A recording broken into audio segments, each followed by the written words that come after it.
Welcome back to World Crisis Radio, and referring you especially to Tarpley.net. Tarpley.net will see a write-up of December 23rd, 2010, the 700th anniversary of December 23rd, 1310, the arrival of the Emperor Henry of Luxembourg in Milan, Italy, and the beginning of an identifiable, continuous process leading to the first prototype of the modern state, approximately 80 to 90 years later, but nevertheless a continuum that we can see and understand. And present at the creation is Dante Alighieri, probably the greatest human individual of the second millennium AD, that is from 1000 to 2000. Dante seems to be the champion, the creator of the first modern language, the creator of the idea of a modern language in general, and giving a big push to the creation of the modern state, something that he would not see, that would come 2 to 3 generations later. So, as a result of Henry VII, celebrated, propagandized, advocated, and publicized by Dante, we get the ouster of the wretched Torriani leadership in Milan, the coming of Matteo Visconti, and the beginning of the Visconti rule in Milan, which very soon becomes a powerful Milanese state, and by the end of the 1300s, it's essentially all of northern Italy except for Venice and except for Florence, and Florence is about to fall into the Visconti state when, unfortunately, Gian Galeazzo Visconti dies under very mysterious circumstances in September 1402. So that was the most realistic attempt to unite northern and central Italy at least, and perhaps more, perhaps the entire peninsula under one government. And that was the absolute historical imperative, as both Dante, Petrarch, and Machiavelli all recognized. If you don't have a unified national state, you will become the plaything of, in this case, France and Spain. Whatever larger, more powerful oligarchical congeries come around, they're going to be coming after you. So that's the problem. And Dante doesn't quite see it in those terms, but he nevertheless does set into motion the process leading towards the solution. What is so special about Gian Galeazzo Visconti? Well, let's take 3 things. It's the modern state, first of all, because it starts as an economic recovery program favoring the middle class at the expense of bankers. And the key word here is debt relief.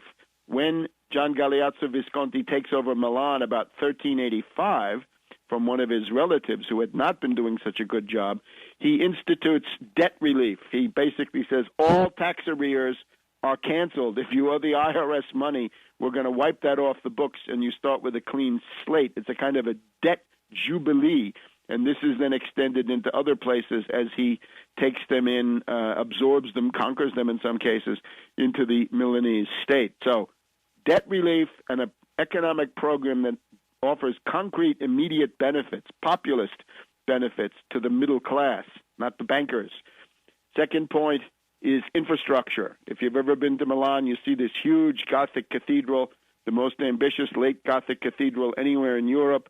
In order to move all of those materials and for other purposes of general economic development, Gian Galeazzo Visconti built and perfected a system of canals in the Milan area. Some of this is covered over now. Some of it's more visible in various places on the periphery of Milan, but it's a canal system that goes between the various rivers, in particular down to the Po, and it's one of the most ambitious canal systems anywhere in the world at that time. That helps him to build the Milan Cathedral. It also helps him to build the Charter House of Pavia, the Carthusian monastery a few miles south of Milan, between Milan and Pavia. So these are huge artistic achievements, but above all, that's the everyday economic life of this thriving place. Milan, traditionally the richest city in Western Europe, and the only competition for the richest city in Europe as a whole was generally Constantinople. But otherwise, it was Milan. So debt relief, infrastructure. Third point, modern technology, the most advanced metallurgy in Europe and probably in the world.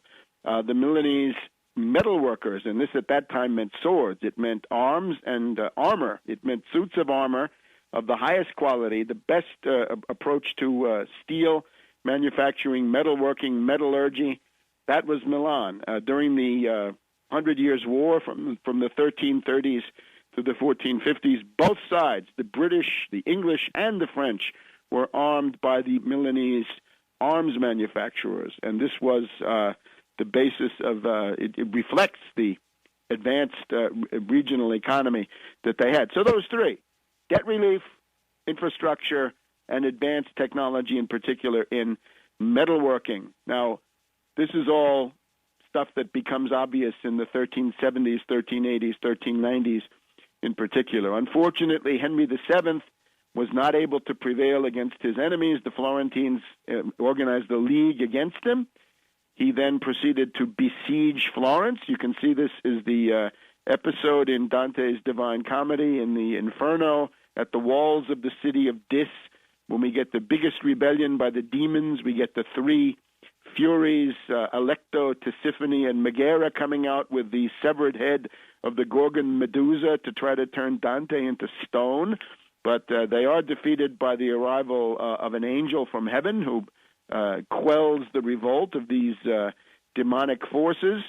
That is the figuring in the Divine Comedy of the Black Guelph leadership of the city of Florence, those Black Guelphs of the Donati family, who are the center of the resistance to the Emperor Henry VII, and they are, of course, the people who had exiled Dante and sentenced him to death several times over if he was ever caught on their territory. Unfortunately, then, in September 1313, Henry VII died mysteriously, very conveniently, and most likely poisoned by his political adversaries. Who would those be? Well, some combination of the Venetians, the forces in the Vatican around the Gascon Pope Clement V, puppet of the King of France, again operating out of Avignon in southern France, and the Florentine Black Guelphs themselves. Dante himself, prima facie case, died after a visit to Venice in 1321. He was there as the diplomatic representative of an enemy of the Venetians, Guido Novello da Polenta of Rimini and Ravenna. So he died as a result of actions by the Venetians. So shorthand for that is the Venetians killed Dante, the greatest man of the millennium. So unfortunately, it didn't work in the terms that they immediately defined it, but then it worked in an overwhelming fashion, giving birth or starting the process, leading to the prototype of the modern state. Look at these world historical geniuses.